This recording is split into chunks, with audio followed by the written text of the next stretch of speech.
She had everything: a mansion, luxury, love. A perfect little girl in a perfect little world. Until the roses started bleeding, and her smile began to rot. They gave her everything she wanted. But what she wanted most was them. This isn't just a story about spoiling a child. This is what happens when you feed something that was never meant to grow. It started with the sound of heels.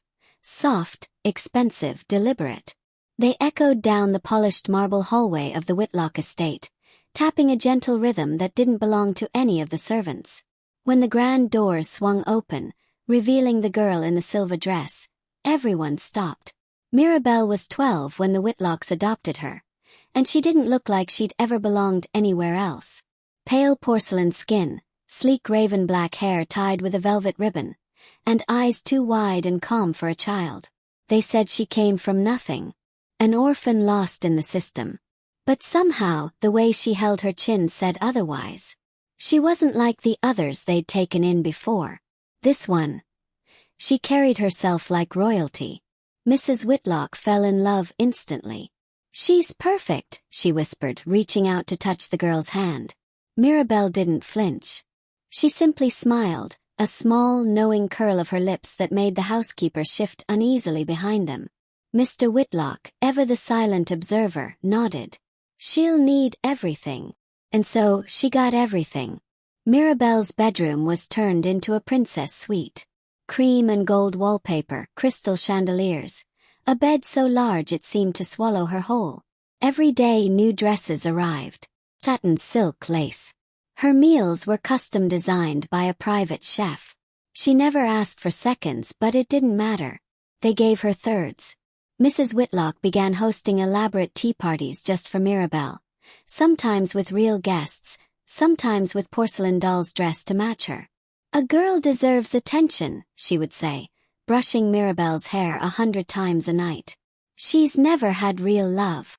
We'll give her so much she forgets what it means to suffer." But the more they gave her, the more strange things became. Started subtly. The roses in the garden wilted the morning after Mirabelle's arrival, despite perfect weather. The family dog, a cheerful golden retriever named Bailey, began whimpering whenever she entered a room. He stopped eating completely by the second week. Then came the smell. It was faint at first, a sickly sweet, almost sugary scent, like rotting fruit left too long in the sun. The staff blamed the kitchen, but the chef insisted everything was fresh. Then the smell moved. Mrs. Whitlock would catch it in Mirabelle's room in the early morning. The housekeeper began lighting candles in every hallway, pretending it was for ambience, but they were all just trying to mask the decay creeping into the corners. Mirabelle never mentioned it. She sat with her perfect posture, twirling a strand of hair, sipping tea that always went cold. By the third month, the Whitlocks noticed something else. Her skin, once smooth and radiant, looked wrong. It was too pale. Not the healthy porcelain kind, but waxy, translucent. When she tilted her head in the sun, you could almost see her veins beneath. And her smell had changed. Mrs. Whitlock caught it one night while tucking her in. She leaned in for a kiss and recoiled. It was her breath. Sour. Rotting. Like compost left to fester. Still they said nothing.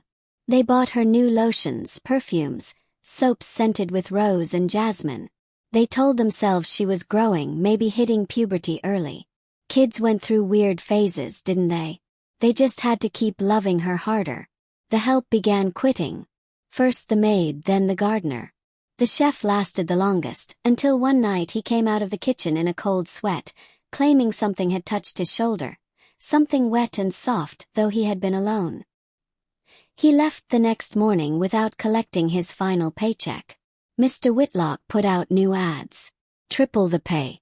No one stayed more than a week. Mrs. Whitlock grew thinner, more frazzled.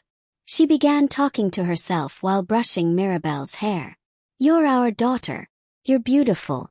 They don't understand." Mr. Whitlock buried himself in work. But at night, he would stand in the hallway, just outside Mirabelle's room, listening.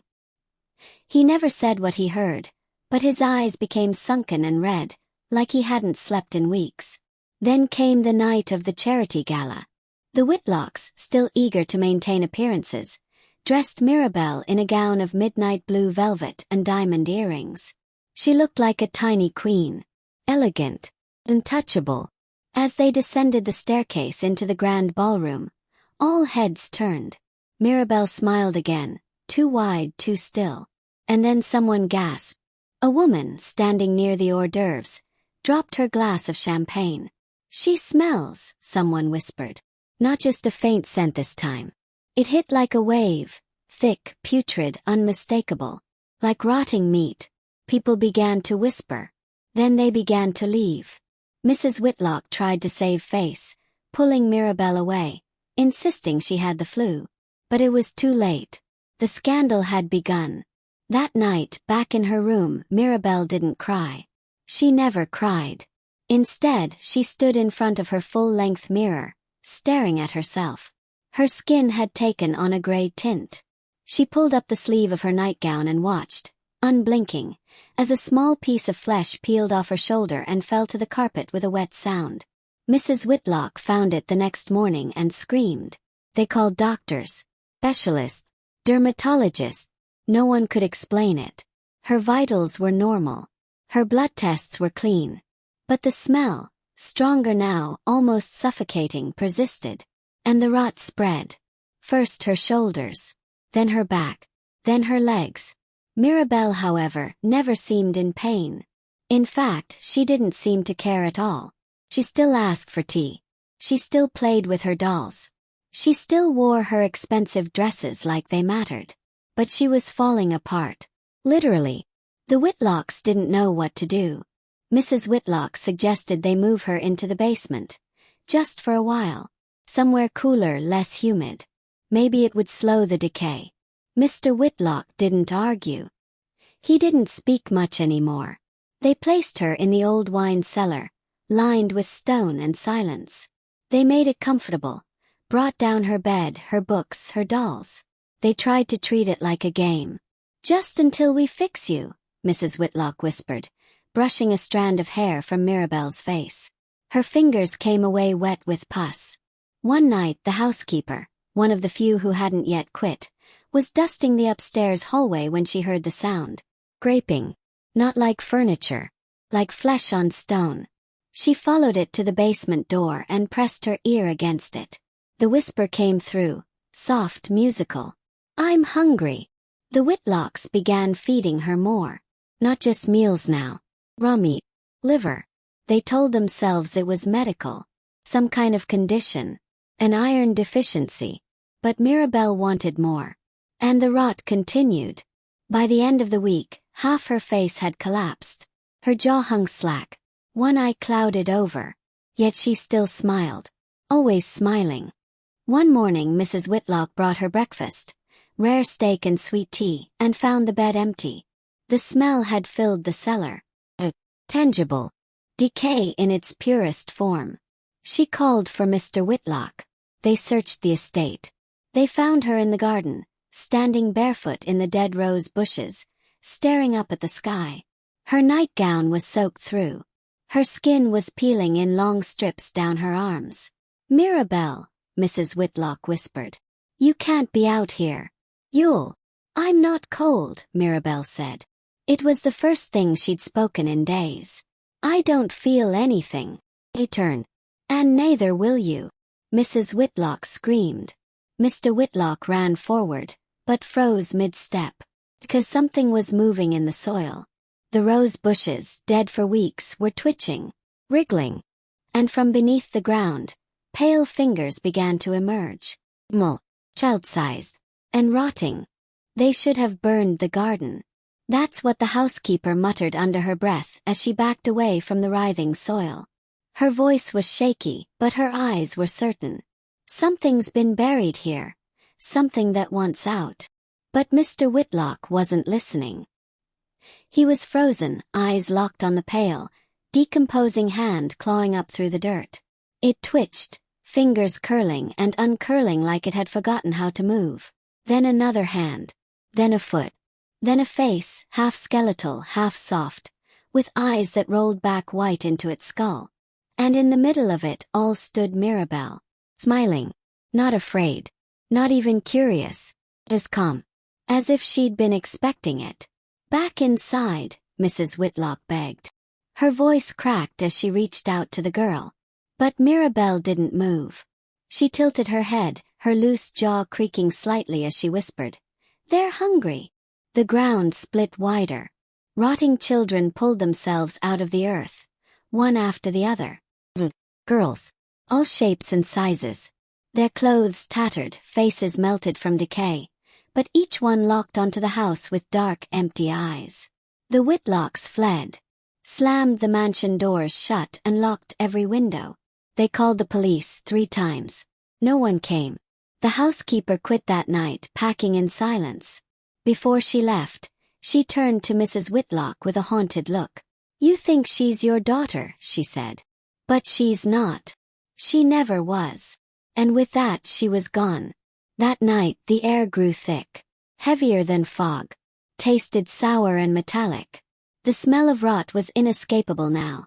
It seeped through walls, lived in their hair, their clothes, their mouths. Mirabelle didn't return to the cellar. She wandered the halls barefoot, skin sloughing off like ash with every step. Her footprints left behind a greasy, black trail that nothing could clean. She didn't speak much anymore. Only watched. Listen. Mr. Whitlock began hearing voices in the vents. Laughter, faint sobbing, things tapping on metal with little fingernails. He started sleeping with a fire poker beside the bed. Mrs. Whitlock refused to sleep at all.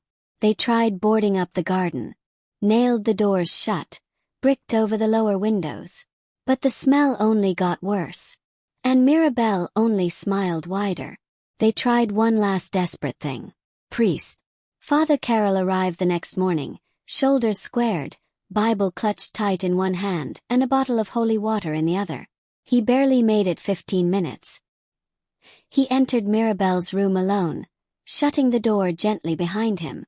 Through the walls, the Whitlocks could hear him murmuring prayers, the rhythmic sound of his voice echoing. Then came the scream. Not his. Hers. It wasn't a scream of fear. It was a wail, high-pitched, inhuman, like every voice in the garden was crying through her throat. The priest stumbled out of the room moments later, soaked in black fluid, his face pale as a corpse. "She's not a girl," he gasped. "She's a vessel." Then he fled into the daylight and never came back. That night Mr. Whitlock tried to leave. He packed a small duffel bag, kissed his wife's trembling cheek and said, "I'll get help. I'll find someone who can fix this." He didn't make it past the front gate. Mrs. Whitlock found him in the driveway the next morning, kneeling, staring blankly at the rusted iron gates, hands clutched around the bag like he couldn't remember why he was holding it. His eyes were bleeding. He didn't speak for 3 days. Just rocked back and forth in his study chair, eyes wide, muttering, "The soil's not just soil. It's memory. It remembers them." Mirabelle didn't eat anymore. She didn't need to. She wandered at night, dragging her loose leg behind her, leaving trails of skin across the marble floors. The dolls in her room began to fall apart too. Melted faces, missing limbs. But she arranged them carefully each morning, like they were guests at her tea parties. And outside, the garden grew. The vines crept up the side of the house. Flowers bloomed that shouldn't exist. Flesh-colored, pulsing, breathing. And in the dead of night, soft thudding footsteps could be heard circling the house. Children. Dozens of them. Rotting, whispering, crawling through the bushes and scratching at the windows. Mrs. Whitlock snapped first. One evening, she grabbed a carving knife from the kitchen and stormed into Mirabelle's room. Her eyes were sunken, her skin pale, trembling with fear and fury. "What are you?" she hissed. "What are you?" Mirabelle turned from her vanity, her single good eye calm and emotionless. "You made me," she said softly. "I gave you everything." Mrs. Whitlock cried. "I loved you." Mirabelle tilted her head. "And I let you." Then she stepped forward slowly, deliberately. Her skin cracked as she moved, fluids oozing down her collarbone. "You wanted something perfect," she said. "So I became what you deserved." Mrs. Whitlock screamed, raised the knife. But her hand wouldn't move. She looked down, horrified, as black vines coiled around her wrist, crawling up her arm, freezing her in place. Mirabelle leaned in, breath like poison. "You don't get to leave." Mr. Whitlock found his wife the next morning, collapsed in the hall outside Mirabelle's door, eyes wide open, pupils dilated, mouth still frozen in a scream. But she was breathing. Barely. She never spoke again. The garden was now out of control. The vines punched through windows. Mud crept under doors. The whole estate seemed alive, pulsing like a living thing, groaning, breathing. And the children, they came every night now, scraping the walls, laughing softly, faces pressed to the glass. Mirabelle watched them from her window, smiling. "They were like me," she said to Mr. Whitlock one evening, as he stood shaking in the doorway. "Forgotten. Left to rot." He didn't answer. "They need someone to love them. I'm the only one who understands." He turned to leave. "I'll never leave you," she called after him. "I'll be your daughter forever." He started boarding up his study, hammered shut every window, slept with lights on, ate from cans, refused to leave the room unless he had to. But the house wouldn't let him escape. The walls wept black. The floor groaned under his feet. The lights flickered even when off. And every so often, he'd find Mirabelle standing just outside the study door, waiting, watching. Then one morning she was gone. Not in her room. Not in the halls. Not in the garden. The rot, the smell, the noise, all vanished overnight. Even the garden looked normal, clean, green. The dead roses had vanished, replaced with neat hedges and bright flowers. The vines were gone. The windows whole again. The sun shone for the first time in weeks. It was as if she'd never been there. Mr. Whitlock cautiously walked the estate, calling her name. Nothing. No response. He returned to the study, confused, a twisted hope rising in his chest. That's when he noticed the envelope. It sat on his desk, sealed with red wax. No name. No writing. He opened it with trembling hands. Inside was a single note, written in neat childish script. "Thank you for loving me. I'm ready now." And in the garden, beneath the roots of a freshly grown rose bush, something shifted. Something soft, something small, and very, very dead. The note should have brought relief. Instead it brought silence. Too quiet. After Mirabelle's sudden disappearance, the Whitlock mansion settled into an eerie calm. The rot was gone. The stench had lifted. And the garden, lush, unnaturally green, looked like something out of a magazine spread. Birds even returned to the trees. But inside the house nothing felt right. It was as though the house had been holding its breath, waiting. And now, with Mirabelle gone, it exhaled something worse. Mr. Whitlock sat for hours, staring at the childish handwriting on the note. "Thank you for loving me. I'm ready now." Ready for what? He wandered the halls, expecting to hear her dragging foot behind him, her raspy breath brushing the back of his neck. But she was truly gone. Her room stood untouched, still scattered with dull parts and dried, blackened footprints, but empty. Her favorite music box sat in the corner, silent, the ballerina figure broken off mid-spin. The cellar was empty too. No more scratching from behind the bricks. No more whispers in the pipes. Still he didn't sleep. He couldn't. Because even if she was gone, her presence lingered like a bruise beneath the wallpaper. On the fifth night the dreams returned. Not just dreams. Memories twisted into nightmares. He saw her, Mirabelle, emerging from the garden soil like a flower in bloom, skin sloughing off, smiling with teeth that weren't hers. He saw children again. Small, shriveled things, crawling beneath the floorboards, whispering, "Come play, Daddy." And worst of all, he saw the playroom. One that shouldn't exist. A room buried beneath the roots of the garden. Full of toys. Full of bones.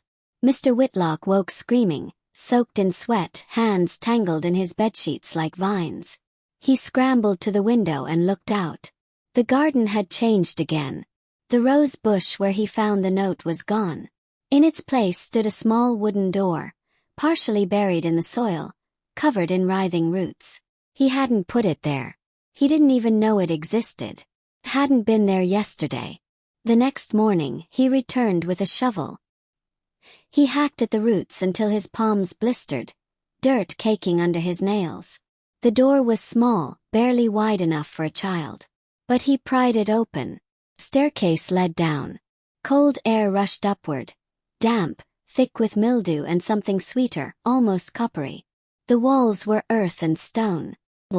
Much older than the house. He descended one shaky step at a time, flashlight beam twitching. At the bottom, he found the playroom from his dreams.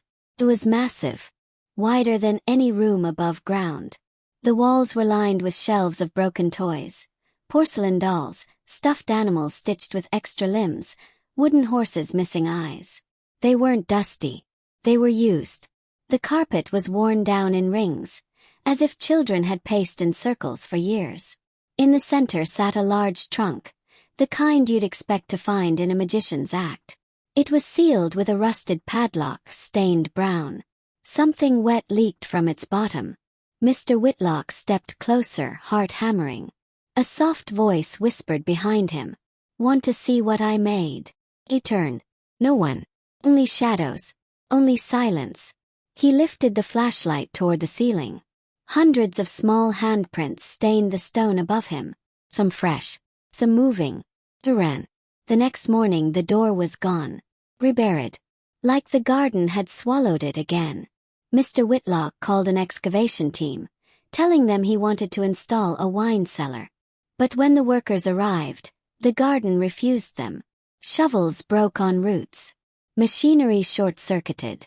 One man passed out from a sudden nosebleed, muttering about children tugging at his legs. They left after 2 hours. The foreman took one last look at Mr. Whitlock and said, "You're sitting on a cemetery, sir. You just don't know who you buried." The dreams worsened. He saw his wife now, Emily, wandering the halls with her mouth sewn shut. Her eyes gone. Her fingernails ripped and bloody from clawing at the walls. She pointed toward the garden every night. And then she screamed. Only it didn't come from her mouth. The sound exploded from every room in the house at once. From vents, from toilets, from beneath the floorboards. He started sleeping with headphones. Didn't help.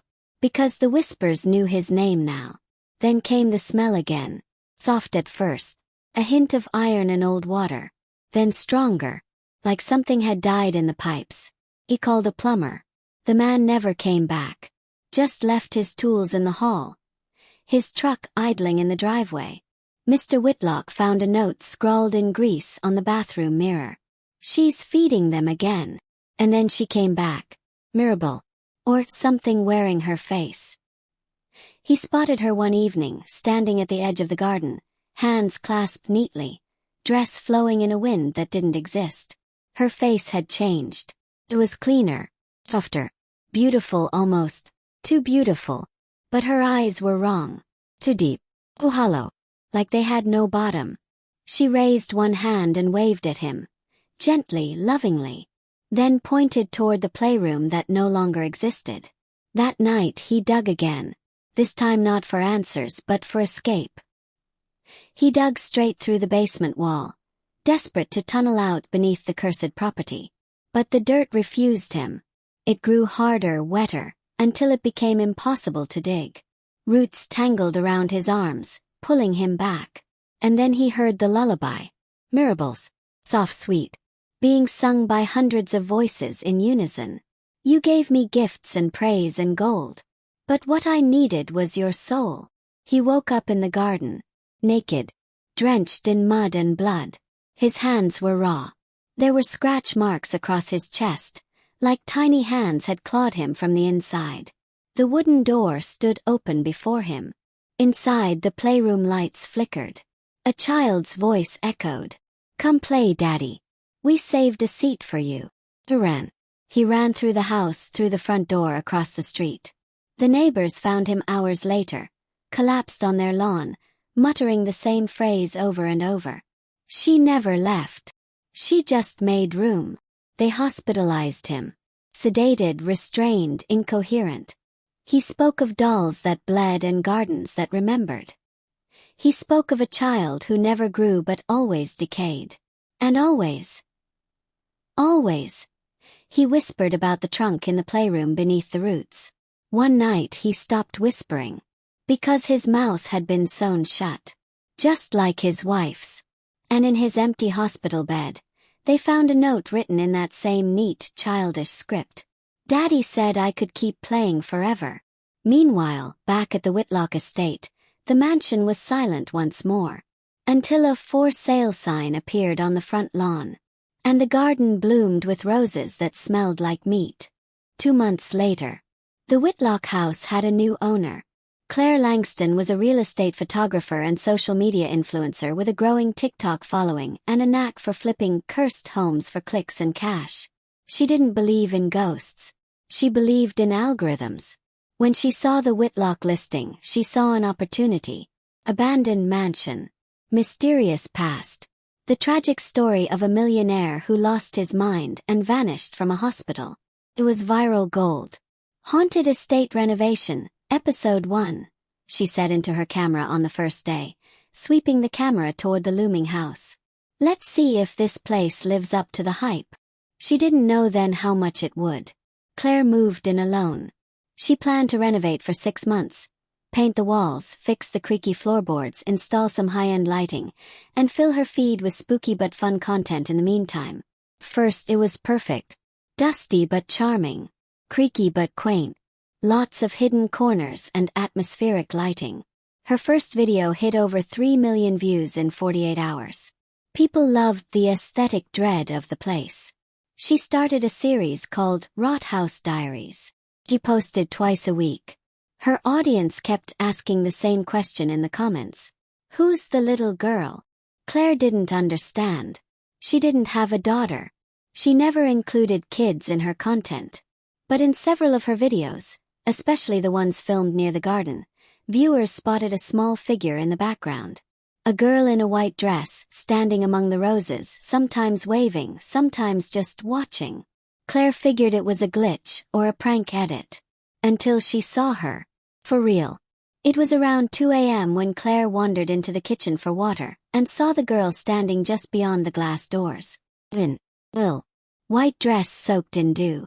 Head tilted too far to the left, like her neck didn't work right. Claire opened the door.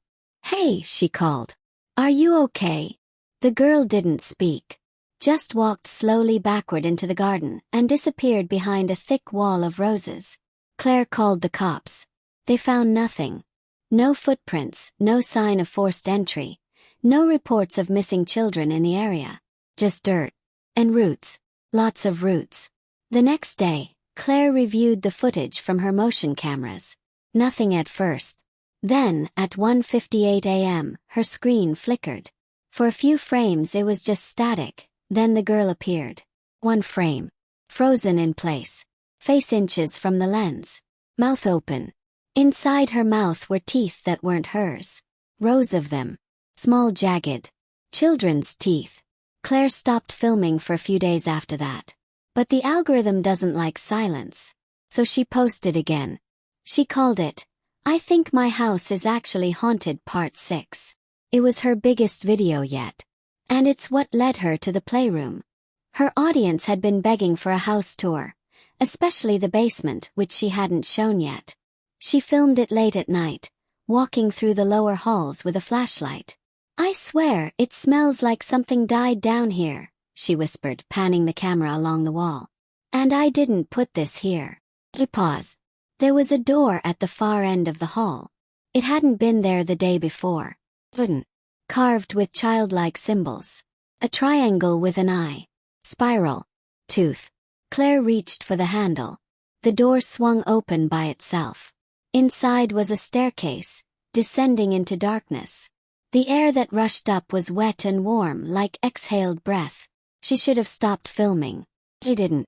I guess I'm going in, she whispered, descending the steps. If I die, tell my cat I love him. Her viewers would later say the next 10 minutes were the most disturbing footage ever uploaded to her channel. The playroom wasn't dusty. It wasn't abandoned. It was active. Lights flickered overhead. Music played softly from a warped record player. Dolls lined the walls, some missing limbs, others whispering to one another when the camera moved away. The carpet was red, wet, like blood hadn't dried. In the center of the room sat a trunk. It was open. Claire approached slowly. Inside at first she saw nothing. Then the camera tilted down and something moved. Not a rat. Not a child. Face. Too smooth. Too pale. Eyes wide and empty. And it smiled. Claire screamed. The footage went black. That video never uploaded. Her camera was found shattered in the hallway outside the basement. Claire herself vanished. Her phone was still charging on her nightstand. Her car parked neatly in the driveway. Her cat locked in the bathroom, unharmed. The only new thing in the house was a doll sitting on the living room floor. Porcelain. Blonde. Wearing a tiny white dress. Its eyes were made of camera lenses. The police investigated. Again. They found the wooden door in the basement. They opened it. They saw only brick. No staircase. No playroom. They chalked it up to a break-in or a kidnapping. The case went cold. Until 6 weeks later, when Claire's voice posted on her TikTok. The video was only 12 seconds. No caption. No text. Just darkness. And breathing. And then a whisper. She let me borrow her face. Then a sound wet crackling. And then the voice again, slightly more giddy. Want to come play too? After that things got worse. Neighbors reported seeing children crawling on the roof at night. Laughter echoing from beneath the soil. The garden grew unnaturally fast. Roses the size of dinner plates, redder than blood. The local elementary school started receiving hand-drawn pictures in the mail. Always the same image. A little girl, a man in a suit, and a playroom full of bones. No return address. Only a message at the bottom in red crayon. They spoiled me. Now it's your turn. The Whitlock estate remains unoccupied. But if you stand near the garden gate at night, you might hear music. You might see small handprints on the inside of the windows. And you might smell something sweet and foul like spoiled milk and rotting meat. That's when you should run. Because once the house notices you, doesn't let go. There are things the ground remembers. Voices mostly. Footsteps that should have faded. Names never meant to be spoken again. And secrets, like the kind you bury under expensive soil, hoping no one ever digs too deep. But the Whitlock house remembered everything. And the playroom. It was still there, even if no one could see it anymore. Months passed since Claire Langston vanished. Online theories exploded. Some claimed it was a stunt, a PR hoax, a dark marketing scheme. Others weren't so sure. TikTok videos kept surfacing from inside the Whitlock house. Short grainy clips. Filmed in silence. Always from low angles like a child or something pretending to be one was holding the phone. No one could trace who uploaded them. But they kept coming. One video showed a tea party. 3 dolls sat around a table, their faces cracked. One had long blonde hair and camera lenses for eyes. A voice whispered behind the camera. She doesn't eat cake anymore. Just teeth. Another video showed the trunk in the playroom slowly closing by itself. From inside something scratched. Over and over. Me out. Me out. Me. The screen went black. Detective Hannah Duvall took the case. She had no patience for ghost stories. But her niece had gone missing last summer. Just a few towns over. The last thing she drew in her notebook. A house with a garden of screaming roses. Same as the Whitlock place. Hannah didn't believe in curses. But she believed in patterns. And something about this house didn't sit right. She pulled every file. Whitlock Langston past owners. And that's when she found the first daughter. Long before the Whitlocks, the house had belonged to the Somervilles. Early 1900s. Wealthy family. No known heirs. Except for one daughter. Annalise. Spoiled from birth. Given everything. Silk dresses. Gold-plated dolls. Carousel built in the backyard. But when her mother died, Annalise changed. grew cruel. Button. Servants whispered about animals going missing. Strange smells in the nursery. Children in town having nightmares of a girl with no eyes. Annalise died at age 9. Or at least that's what the obituary said. But no grave was ever found. Just a locked trunk in the basement. The house changed hands. Then again. Then again. Each family had one child. Each child went missing. Hannah arrived at the Whitlock house alone. No warrant. No backup. Just her niece's last drawing in her pocket and a Glock on her hip. The house greeted her like it had been waiting. Door already ajar. Lights flickering. Whispers curling from the vents like cigarette smoke. She's inside. But she's not alone. Hannah searched for hours. Every floorboard creaked like a scream. Walls that had once been solid now opened to hidden corridors. Mirrors rippled like water. Picture frames bled from their corners. In the dining room a chandelier spun slowly, though no wind stirred. And at the end of the hall, beneath the grand staircase, she found a door that shouldn't exist. Child-sized, wooden, carved with symbols. It opened for her. The playroom was colder than she expected. The toys were alive. Not moving but watching. Their button eyes turned as she passed. The carpet squelched beneath her boots. At the center of the room stood the trunk. Closed, but breathing. Each breath made it bulge slightly at the seams, as though something inside was trying not to scream. Hannah raised her weapon. But before she could act, the trunk snapped open. It wasn't Annalise inside. It wasn't Mirabelle. It wasn't Claire. It was all of them. A mass of limbs, faces, whispering mouths stitched into one impossible child. Their voices overlapped, weaving a lullaby that bled from every crack in the stone. Love us, feed us, fear us, be us. The floor split open beneath her. She fell into the dark. When Hannah woke, she was in the garden. Buried up to her neck. Roses brushed her cheeks, petals soft and wet like tongues. Above her the house loomed. Its windows were now eyes. And from one of them, a little girl watched. She smiled, waved, and held up a badge. Hannah's. The next week, a new listing appeared online. Historic estate for sale. Newly renovated. Garden views. The photos were pristine. Gorgeous lighting. Family-friendly touches. The final photo showed a young girl sitting cross-legged in the playroom, surrounded by dolls. The caption read, Mirabelle's room. She'd love some company. The house waits now. And beneath the roses, beneath the laughter, beneath the floorboards, the spoiled girl still plays. She doesn't want gifts anymore. She wants company. And if you visit, bring a mirror. Because once she wears your face, she'll need to know how it looks.